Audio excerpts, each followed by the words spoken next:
Bonjour à tous, aujourd'hui on se retrouve pour une course de 3e catégorie FFC qui a eu lieu à Cournon d'Auvergne, juste à côté de Clermont-Ferrand. C'est ma course de reprise, la dernière fois que j'ai fait la course c'était la course à Cournon, c'était au mois de juin sous la pluie. Donc cette fois-ci on a le droit à un beau soleil, un petit peu de vent, mais ça suffira pour faire la course tranquillement. Et avant toute chose, je vais passer une petite présentation du circuit. Petite présentation du circuit donc, avec la ligne de départ qui se trouve ici. Le sens du circuit est dans le sens inverse des aiguilles d'une montre. Les virages sont à plus ou moins 90 degrés, la route est suffisamment large, un peu défoncée. Et en fait, dans la ligne droite opposée à la ligne de départ, c'est légèrement montant, on peut le voir légèrement sur la carte. Et le vent est plein nord. Le vent est plein nord, donc bien exposé dans la ligne droite opposée à la ligne de départ. On se retrouve dans le premier tour, vous pouvez donc observer à gauche la cadence, les watts, le nombre de tours de circuit que j'ai effectué, juste en dessous la pente du circuit. Ensuite à droite on peut observer la vitesse et ma fréquence cardiaque ensuite dans la jauge à droite. Je me fais déborder dans le deuxième virage par mon coéquipier essaye de se replacer et en fait il va essayer de suivre dès le début de la course une attaque. Je me fais bloquer par le gars de Lyon Sprint Evolution qui lui-même met une attaque. J'esquive un trou qui était dans la course qui va faire beaucoup de dégâts, beaucoup de crevaisons. Et en fait, cette attaque-là, je ne vais pas la suivre en personne, je vais la suivre dans la roue du gars de Cournon pour éviter de revenir en personne sur l'échappée. Parce que potentiellement, si lui avait fait un trou plus important que les autres qui étaient partis juste avant lui, si j'avais détruit son échappée, je m'en serais voulu et ça aurait été au détriment de l'équipe. Donc ça aurait été pas une bonne chose. Malgré tout, je vais suivre le gars de Cournon. Dans le virage, ce virage-là, à chaque fois, je l'ai passé peut-être à 90% de la course sans freiner, alors que les autres freinaient. Donc voilà, c'est un virage que vous allez voir plusieurs fois où je double plusieurs personnes. Je reviens à plus de 300 watts sur l'échappée. Et je me dis que potentiellement, vu le trou qu'il y a juste derrière moi à ce moment-là, il y avait 4-5 mètres sur l'avant-garde du peloton. Si on continue de faire un bon train et que tout le monde s'entend bien, ça peut être quelque chose d'intéressant. Cependant, après le premier et le deuxième virage, tout le monde va se relever, tout le monde va commencer à compter ses coups de pédale, alors qu'en fait on est au début de la course et ça aurait pas été dans l'intérêt de tous de jouer comme ça. Donc on passe le deuxième virage, on se retrouve à nouveau au vent de face avec la route qui monte légèrement. Je me place dans la roue, j'essaie de rester au maximum dans l'aspiration de tout le monde. Je me mets dans la roue du gars d'Issoire, mon coéquipier demande le relais juste devant, le gars d'Issoire qui est juste ici se retourne, commence à compter ses coups de pédale lui aussi, et en fait c'était peut-être pas la meilleure idée de sauter dans l'échappée tout devant parce que tout le monde se retourne. On est en train de perdre l'avantage qu'on a mis juste avant, dans le tour d'avant à essayer de prendre, et en fait c'est mon coéquipier qui va mettre quelque chose.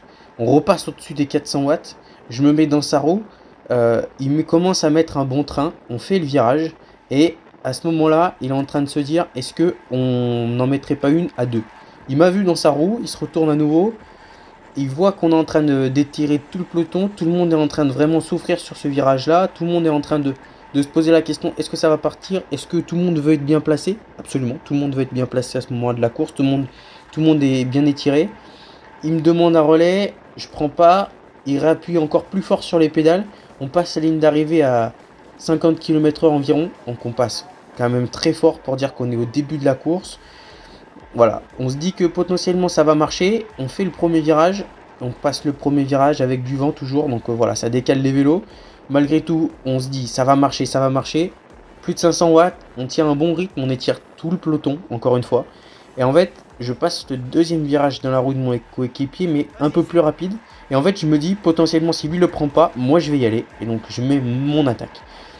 Quitte en fait à y laisser la peau à ce moment-là, je voulais vraiment faire un trou parce que j'étais à l'avant du peloton. On avait sur le tour d'avant bien étiré le peloton.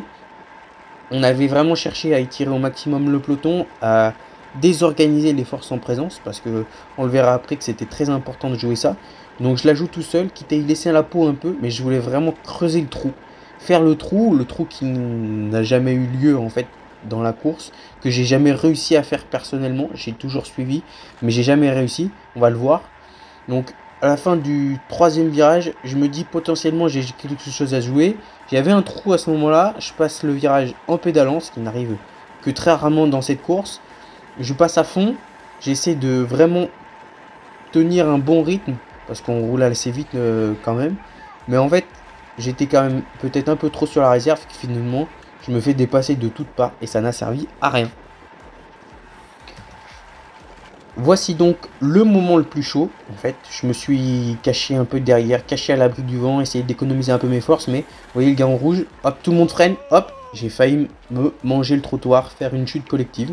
J'ai crié un petit peu parce que c'était nécessaire à ce moment-là. Mais voilà, la chute n'est pas passée très loin, ça m'a rappelé à l'ordre quand même. On se retrouve plus d'une dizaine de tours après. J'ai décidé de partir en échappée depuis plusieurs tours, donc je pars en échappée. Voilà, c'était quelque chose que je voulais, essayer de dynamiter un peu la course, après avoir pris du repos quelques tours dans les roues. Je pars en échappée au moment où c'est le plus favorable de partir en échappée, où c'est le moment où le plus adéquat, puisque c'est le moment le plus défavorable pour quelqu'un qui veut suivre. Après, c'est le moment le plus dur aussi, parce que on part avec le vent le plus défavorable. Ce coup-ci, je pars avec mon coéquipier dans la roue qu'on va voir arriver juste maintenant. Il prend ma roue et il veut insister sur mon attaque. Il veut essayer de dynamiter un maximum la course, essayer de faire le maximum de dégâts derrière, d'étirer le plus de personnes et qu'on nous laisse enfin partir, puisque personne n'a réussi à partir sur les tours précédents, qu'importe l'équipe. Et donc on essaie de faire une grosse ligne droite, essayer de partir toujours le plus fort possible, d'étirer le plus possible et d'insister là-dessus. Et en fait, malgré tout, malgré une grosse ligne droite de sa part, malgré un gros relais de sa part, je lui dis de se relever parce que le contre du peloton est sorti avec un gars d'Issoire, avec un gars du Lyon Sprint Evolution et mon autre coéquipier sur cette course-là, Théo. Donc on fait le faux train, on essaie de faire le trou avec Maxime, donc je me mets sur le virage pour essayer de faire le trou. Ça laisse passer un autre coéquipier de Lyon Sprint Evolution et c'était potentiellement la chose à faire à ce moment-là. On se retrouve au tour d'après, juste après, je suis toujours à l'avant du peloton et en fait l'échappée a commencé à se dessiner, on les voit au loin et en fait personne ne veut rouler. Regardez, on roule à 33 km/h alors qu'au tour d'avant on roulait sur les coups de 39-40. Voilà, personne ne veut rouler, je suis à l'avant du peloton avec la stratégie de je saute sur tout ce qui bouge. Dès qu'il y a quelque chose du peloton qui sort, je veux y aller. Mais je veux pas y aller tout seul, je veux pas faire cette erreur-là parce que j'ai essayé d'y aller juste avant. Ça n'a absolument pas du tout fonctionné. Donc sur cette stratégie-là, j'essaie de faire quelque chose, j'essaie de me concentrer là-dessus. Je suis, voilà, mon collègue Quentin Maillet qu'on voit ici à l'écran, suit une attaque, je suis sa roue, tout simplement. Mais je veux pas prendre de relais puisque j'ai un coéquipier devant. Donc je suis dans l'objectif d'accompagner potentiellement ou de détruire cette offensive. Donc voilà, je veux pas prendre de relais, c'est lui qui le prendra, je lui dis. Je prends sa roue, je reste dans sa roue, mais c'est pas moi qui accédera ou c'est pas moi qui l'aidera en fait à aller dans l'échappée qui est juste devant. Il se retourne, il me redemande, mais non, je te suis pas. Je suis bien placé à l'avant du peloton parce que dans la ligne droite précédente, j'ai aperçu quelque chose qui m'intéressait fortement.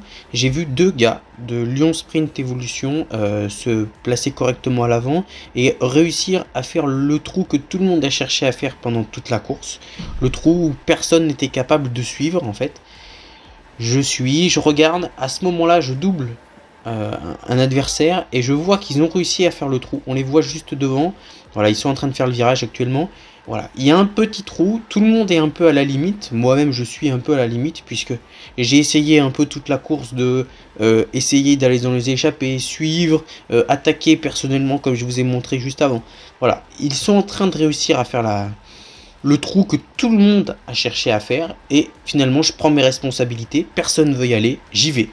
Je vais faire toute la ligne droite opposée à la ligne de départ, vent de face tout seul. Personne ne m'a relayé. Je tiens la puissance. J'essaie de revenir sur eux. Je les vois du regard se rapprocher. Ils se retournent plusieurs fois. Ils voient que le peloton est en train de se rapprocher parce que je suis l'avant-garde du peloton. Je fais le troisième virage du circuit juste derrière eux. On les voit, ils sont juste là. Les deux personnes qui sont là, on les voit. Sauf que je suis au rupteur. J'ai fait la ligne droite tout seul. Personne ne m'a relayé. Mes coéquipiers Théo et Maxime ont crevé, donc ils ont abandonné sur crevaison, je ne les vois plus, je les ai vus sur le bord du circuit m'encourager. Cependant, voilà, je suis face à cette problématique-là, je suis à bloc, mais les jambes et les mollets et les cuisses tirent.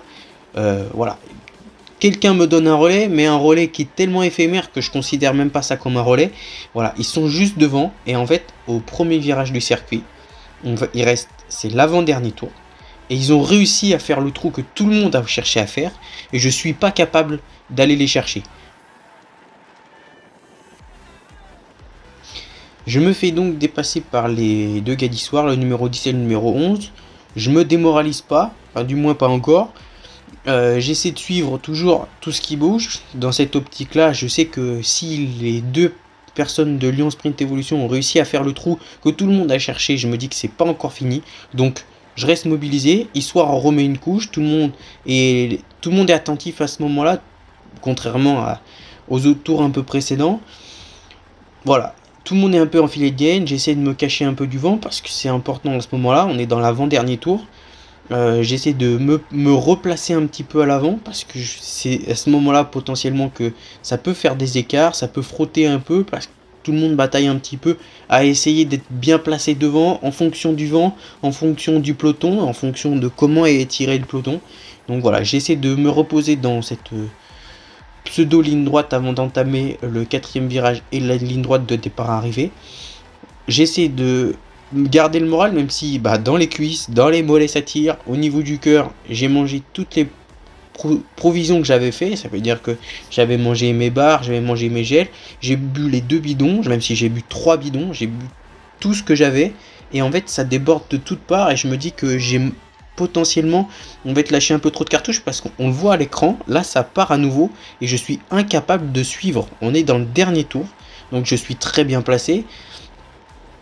Tout le monde n'est pas juste dans ma roue, même si voilà, tout le monde est en file indienne, bien étiré. On entame le dernier tour, j'entame le dernier tour à l'avant du peloton. Il a lancé un pétard mouillé parce qu'il s'est relevé. Je me retrouve encore tout seul à l'avant du peloton. Dans le dernier tour, donc tout le monde va se disputer le sprint juste avant.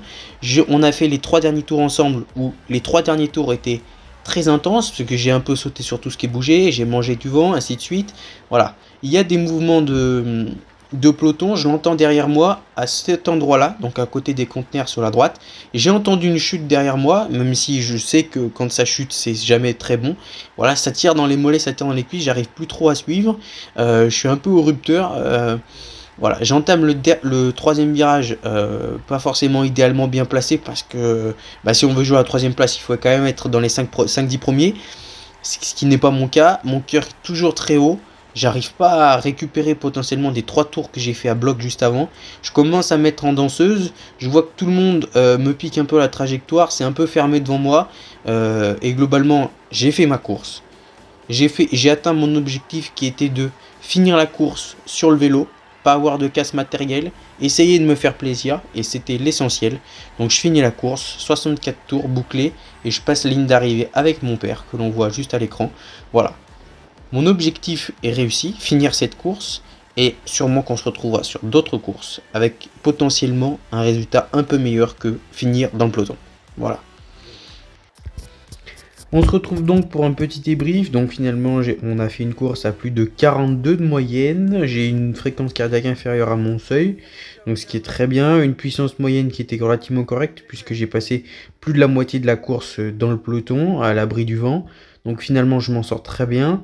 Et puis, dans l'ensemble, je finis à la 20e place, c'est le classement officiel. Donc je m'en sors très bien, je suis content de ma course. Et puis j'avais hâte, et j'ai toujours hâte d'ailleurs, de faire d'autres courses au fil de la saison, voilà. Je voudrais vous solliciter quand même un petit peu pour vous dire que s'il y a quelque chose qui vous a déplu, si j'ai raconté des bêtises, ce qui est possible, n'hésitez pas à lâcher un petit commentaire ou un petit like, ça me ferait plaisir. Et puis j'ai hâte de vous partager d'autres courses sous le soleil ou sous la pluie, parce qu'il y en aura d'autres, je vous le garantis. Et puis à très vite sur YouTube.